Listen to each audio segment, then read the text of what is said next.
eat. Good evening, everyone. It is 7:39 p.m. and Police Accountability Board Training Committee meeting. Tonight we have our Vice Chair, Danielle Tucker, and one of our board members, Reverend Nikoloff, here tonight. And we have some guests with us tonight, which are Thomas Kim. And I'm sorry, can you say your full name, please, Jack? Sure. It's John Poplock. I apologize. It No says Dave Pavlak. I apologize. Okay, so really we're here to get some updates about what's going on with CCSI, and so we're excited to hear. You have the floor is yours. Okay. Well, so I watched the meeting last week and heard some of the questions. So hopefully we can get some repeats on some of those as we go through this. So just to give you an update about where we're at, we took over CCSI, had been working with the project, and then in December I came on as the project manager. And so Danielle, yes. Before you start to tell us what's going on with it, can you just give the viewers an overview of what CCSI is and what they're responsible for, and more so why you are here to explain this? Because I do know I've gotten questions from the community about what it is. Now that we have you here, can you give a detailed response about that? Absolutely. Oh, yeah, absolutely. Thank you. So CCSI is Coordinated Care Services. It's a consulting and training organization that works in the Rochester, Syracuse, Buffalo area. And CCSI provides, again, consulting and training services, project management, staffing, and a number of other things to support human services related endeavors. CCSI was brought on board because as part of the city charter for the Police Accountability Board, there are training requirements, topics and different trainings that the staff need to have. And so the idea was to have a comprehensive training program that would be sustainable, that would be in accordance with the values of the Police Accountability Board, that would utilize members of the community, subject matter experts, people with lived experiences. So putting all these things together, I think that's why the PAB went to CCSI, just for having had that experience. I came to CCSI. I've been doing training and project development, quality improvement initiatives for close to 15 years, working in primarily behavioral health, and I've done that at the state government level, at the university level, and now I'm new to Rochester. So I just happened to arrive at a time when there was a need for that. So that's why I'm here. So when we took over the project, we looked at, there are a number of people that have been involved in sort of parsing out, like, what are the trainings that people need? That was kind of the starting point. We had a number of different spreadsheets and meeting notes. And so Deborah came on board shortly after. And so Deborah's off camera now, but she's my compatriot over there at the Police Accountability Board. And so we got together and started looking at, all right, what does the charter say, and started kind of backtracking and sorting these things out. Also along the line, Thomas Kim, who was here as well, and I'll let Thomas speak to what his role in this is. Part of SMK Consulting and part of the Academy training. We are doing I'm going to put this in broad terms, but SMK is doing a lot of the technical training about how to be an investigator. We're doing a lot of the training about how to actually engage with the community, have a certain competency around community and individual identities within the community. And we also want to develop some critical thinking and continuous learning. So that's where we're at. So got to work, came up with some ideas about, we're going to have, again, this sort of continuous learning approach to the trainings. I am, having been a trainer for a long time, actually don't believe in the efficacy of training past a very introductory point, because what we want to do is make people competent and curious. We want people to get a certain degree of competency about the information around a topic, but more importantly, we want the PAB staff to be curious about learning more, right? I know from adult learning theory and my own experience that if you have ongoing support and attention to different topics as people get information, take it out in the field, try it out, they come back, and if you have an environment where they can continue to learn, you're much more likely to actually build capacity, critical thinking, all the skills that are going to be really, really critical to the success of the Police Accountability Board. So that's the model we pitched. We then took all those topics, like I said, that are required in the city charter, and we just presented in the most basic sense, we're going to do this what we call a modular system. So every one of the training topics is we're going to consider to be its own sort of separate module. We put all those in order, and actually, if you'd like, here in a minute, I can show you what the current iteration of that looks like. So just using the collective input of the folks that are involved, the subject matter experts, we came up with those ideas. Came up with an idea probably about how the training might flow for this initial cohort of staff. So like, what's going to build on what would make sense in terms of that logic and information flow. Put that out there, got some feedback, and then asked the vendors who are currently engaged. So we have a number of people. We have there are some folks at CCSI. There are some outside agencies. There's an individual who all wanted to be part of this. Asked them to present which trainings they wanted to do, and then to give us basic proposals about how they were going to engage the PAB staff, what were the learning objectives, what were the overall takeaways going to be, how are they going to manage ground rules and just interpersonal issues within trainings, et cetera. What were the modalities for delivering training? Again, we really don't want these to be like PowerPoint lectures, which are, I don't think anybody wants PowerPoint lectures whenever we can avoid it. So they gave us those presentations, and then Deborah and I got together and said, okay, we think that in this initial run through, we're going to go ahead and ask these entities to do these trainings. And we came up with that initial list, and then asked them if they would be willing to develop a material and then do those trainings for this first cohort of folks. So that's where we're at. So we have, and probably the easier way is going to be to go ahead and I will send the list, the PowerPoint list, and it's going to be real basic. It's got the trainings, the proposed duration, who might be doing it, or who we're asking to do it has agreed to do it. And then you'll also see in there are a couple of trainings in there where we have not secured vendors or individuals to do. And so there's a couple, like for instance, working on developing a training or a panel discussion around the immigrant experience in Rochester, and how the immigrant experience impacts like interactions with law enforcement. So that's in development. We have some people we're talking to, and we're probably going to do that as a panel of folks with lived experience, do some structured conversations around that. So that we should have that secured pretty quick. But you'll see a couple of their question marks. There's a couple around RPD. We want the staff at PAB to know, like, what do Rochester Police, what is their training like? What, about knowing about police culture. We have someone in the works for that as well.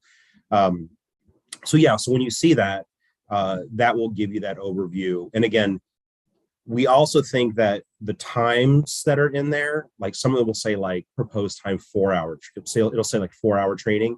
Down the road, what we want is that in those instances where we have a new large cohort of PAB staff coming in, we can basically repeat that same structure. However, because we know that there's going to be sort of a rolling need for people to come in prior to a formal cohort, we also want to be doing continuous learning sessions for existing PAB staff on those topics, which will also be opportunities for new staff to get introduced to that material, right? And it won't always, we're going to continue to build a learning collaborative of experts and folks with lived experience who can come in and speak to those topics. So PAB staff might get that information from one trainer, and then we do it as a continuous learning, let's say, in 3 months, they might have someone completely different who's speaking to it, right? And so we'll be doing a lot more like facilitated panel discussions, facilitated trainings, things like that. So rolling, modular, continuous learning environment that will make sure that everybody who comes through will get introduced to the material, gain that basic competency, and hopefully again be willing and able to learn more as they apply that knowledge out in the community. So that's where we're at. We are right now we're working on we have the contract terms agreed on. We're just getting those formalities drawn up, and I'll know for sure tomorrow, but I think that we'll have the drafts of those trainings. People will be working on those starting next week, probably. So that's my overview. I hope that answered some questions. What questions do you have? What would you like to know? Matthew? Yeah, thanks again. Apologies for camera off. Tonight is my night where I take my tween around. She just rolled her eyes at me. No, she's not a tween, she's 12. But a concern I think I brought up with Connor, and I think a few of us alluded to at our last meeting, What, if any, are the trainings we're providing for the staff in terms of their own mental health, trauma resilience? You know, they're going to be dealing with some intense situations, learning about intense stuff. And I don't see that we have like a social worker or a mental health counselor on staff. So how are we going to help our staff build resilience in communities so they can depend on each other so that people aren't burning out, or like when people do encounter something that triggers them, they're able to find support to stay in the game? Excellent question. Okay, so we will have an overview of trauma-informed care as it relates in lots of instances, and we will talk about trauma-informed care and policing. We can certainly add a topic in there about trauma-informed care for investigators and PAB staff. And again, that's exactly the kind of thing we want to hear from all of you, is what are the things that you want to see as part of that ongoing continuous learning. So for instance, my first thought is that as we have those ongoing learning sessions, that we make that trauma-informed care part of that check-in in each one of those sessions, for instance, right? We have some structure to that. And then we can certainly talk to Connor and the rest of the staff about having someone on site, but getting people educated about what it is, how it impacts them, what to look for. That's really my history is working in behavioral health. And so, we have people that are very well versed in trauma-informed care, so we can certainly tackle that. Right on. I mean, as a follow-up, I think right now we're kind of setting the foundation, right? We're setting some trajectories for habits for organization. Mm-hmm. And I would really love to see us weave those into like the way our culture as a community is from the start, rather than realizing 6 months in that we didn't, kind of really double down on this. I want to make sure not only that our staff is able to do their work, but I want to make sure that our staff is treated well and taken care of, that they're able to be supported. I'd love to be an organization that like makes that a high priority, just because it's hard work, and these are really intense, awesome folks. And it's a hard skill. We all think that we're really good at it, right? And the truth is, we need community to do it, at least in my view. And I think most of us would agree with that. So yeah, I'd love to hear more about that as it develops. I'd love to see us even consider when we have the capacity, either consulting with or hiring some folks to be on site for people to be able to check in with. But I'm glad that that's something at least you're thinking about. And I really like the reflection model of, regular times for staff to check in and not just check knowledge, that they know all the facts, but really be able to reflect without kind of in a situation which isn't about judgment or evaluation, where the staff really knows, like, we're not here to see if you can handle this. We're here to help you handle this. And so to be honest and to be able to help one another. So yeah, thank you. Thank you for thinking about that. And certainly as that develops, would love to at least hear about it, if not be involved in helping to think about that more. So thanks. Well, thank you. Oh, real quick, I just add to that just a little bit. One of the other things I also had a conversation today. Well, we will be doing evaluations and all these, and we're going to be really clear to folks that are going through these different versions of trainings. None of these is an end all, right? It's not like there's not just one version that everyone's going to get. We're going to take that feedback. I have a lot of experience working with continuous quality improvement around training and knowledge transfer and things like that. And the other thing you said that I think is really important is one of the first conversations that we had in December was that idea culture really stood out like above over everything. Like, what is the culture you're creating around this? Because again, giving someone a bunch of information is great, but if they don't understand how to apply it and there's not a supportive culture that promotes that kind of learning and critical thinking, right? Then it becomes really hard for people to learn how to function in something like this, because it's not like you go into every situation and just choose from a menu of options. It's not just A, B, C, and D. People have to be able to think on their feet. They have to be able to respond to situations they may not be familiar with. And that involves developing those critical thinking skills, which will be at the core of what we do. So. Right on. Thank you. Right on. Hi, this is Deborah, Director of Staff Support and Development for the PAB. One of the things that we instituted in January is our staff brown bag lunches, and we can start having those conversations with staff. We actually have one planned for Thursday. And one of the things we can institute this Thursday is asking staff the questions about what do they want to have around trauma-informed care and self-care, and getting that feedback directly from them, and then bringing those in, and someone that can speak to exactly what staff want once a month. And I think that, right, instead of us throwing things at them, taking their feedback of what they actually need and what's going to be really helpful for them.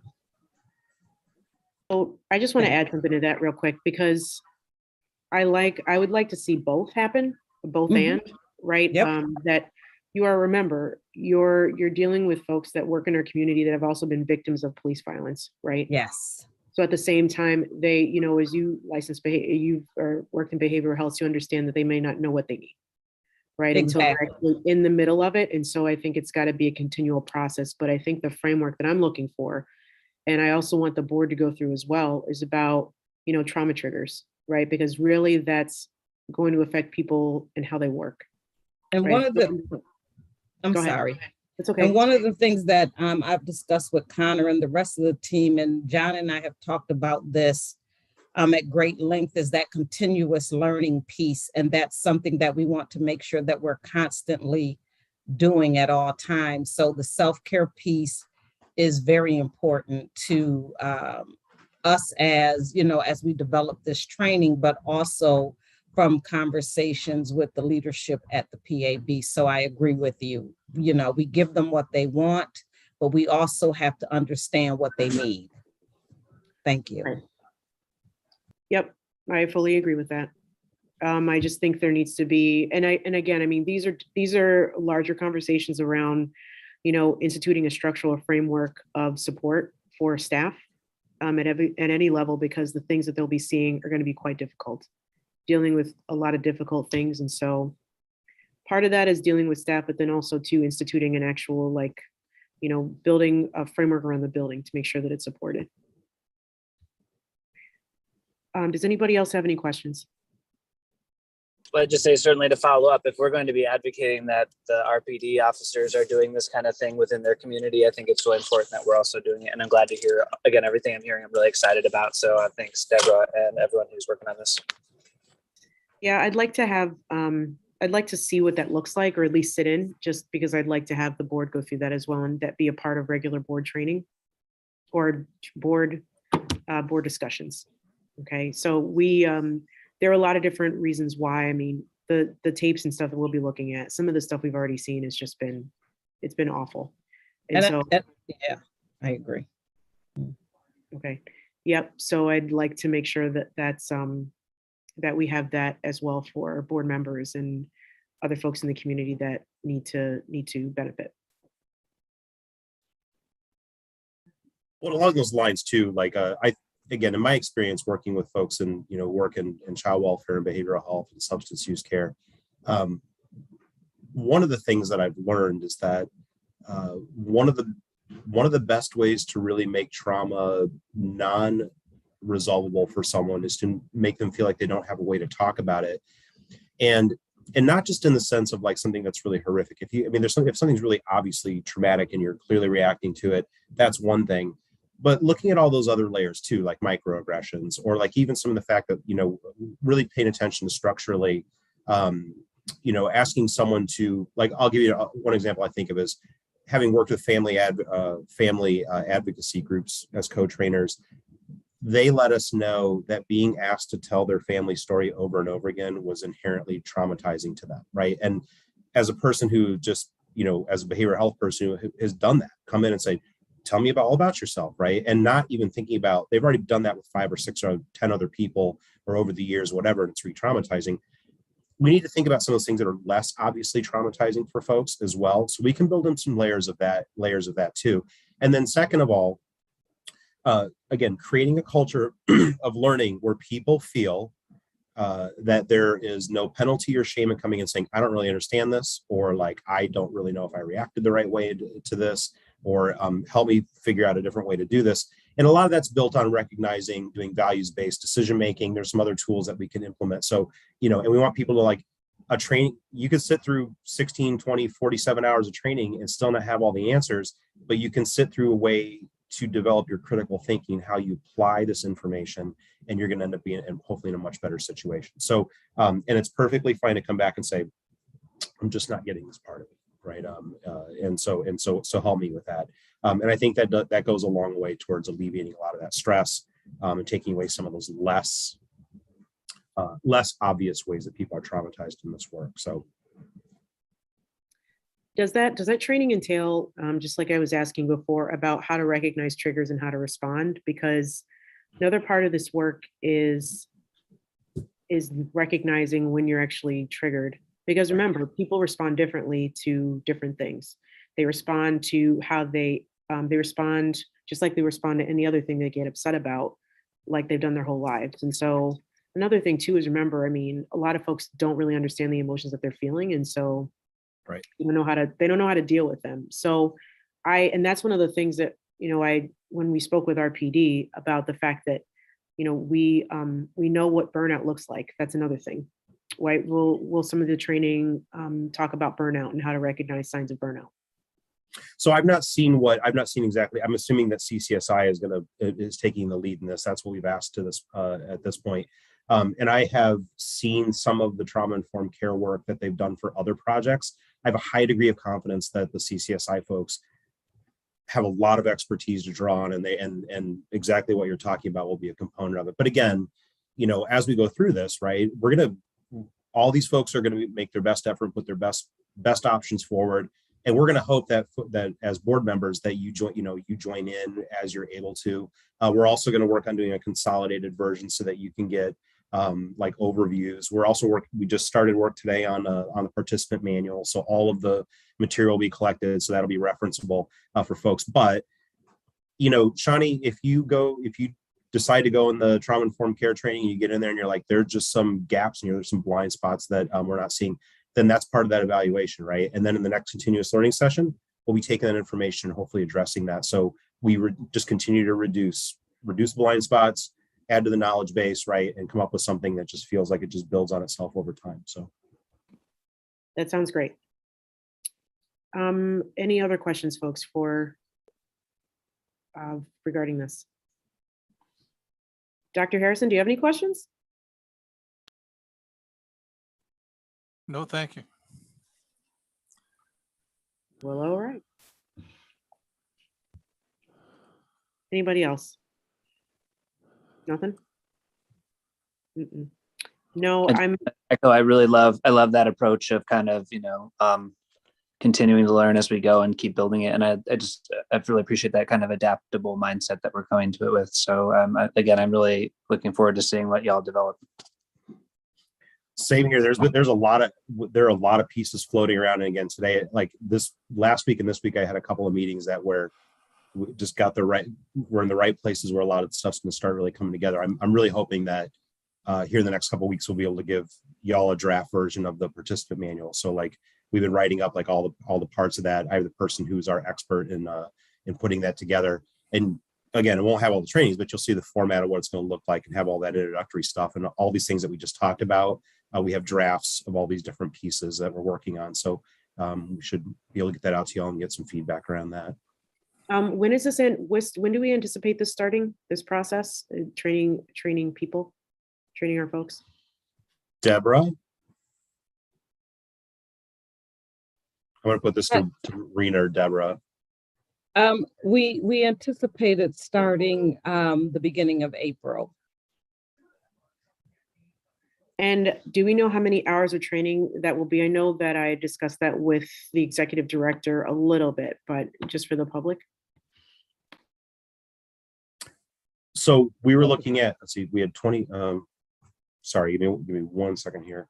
It changed a little bit because we altered a couple of things, but it looks like we're going to have, let's see, 8 times 4, about 64 to 70 hours of training around those community and identity topics.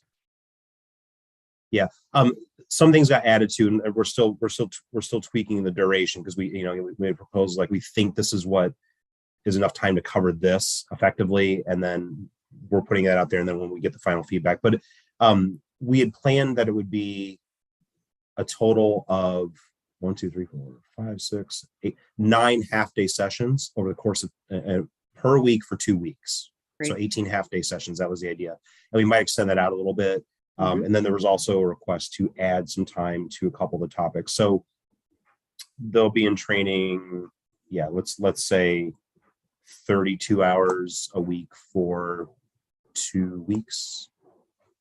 And how are we anticipating them retaining the information? Like, are there exams, or are there worksheets, or, It depends on the topic, really. Yeah, Okay. it just depends. Again, and what we're going to do is everyone was asked, all the vendors, like trainer subject matter experts, have been asked to say, like, what are the takeaways from this? Because adult learning says you put someone through training, even the best trainers are lucky to get people out of that training with 5% of that knowledge retained, right? So just working off of that premise, coming back to it is going to be really like keys it in and makes that part of what we do. And also, we've asked folks that as they go through, they're tying the content to the values of the PAB, so the community-led transparency and accountability. So we'll be using those as like our overarching core values and trying to tie that. And when you start building those kind of webs, in my experience, of like values, knowledge, revisiting those information, giving people a chance to process or test it, then that's how people develop the critical thinking, and that's what really like makes it part of what they do and how they think about things. Okay. That sounds exciting. I know that I would really love to find out what the training looks like for RPD. I know we do have some information about like what the state mandated classes are and how many hours they have to recertify in certain things. But, I think that I would really like to figure that out and surpass that. Right. But the thing, I mean, in the clinical world, you have the continuing medical education. I would like to see something like that, where there are specific things that you have to be continuously learning on your own. And also that we have some things that you like technically have to recertify on, right? Right. Yes. So we'll work on that, I guess, like down the road. Yep. That's That'd be great. Absolutely. Yep. All right. So that's all I have for tonight, everyone. It is 8:06 p.m. So I want to be mindful of everybody's time. And is there anything else there's nothing else, then I'm going to adjourn the meeting. All right. Everybody's waving goodbye. So, all right. Have a nice night, everybody. Thank you so much. Nice to meet y'all.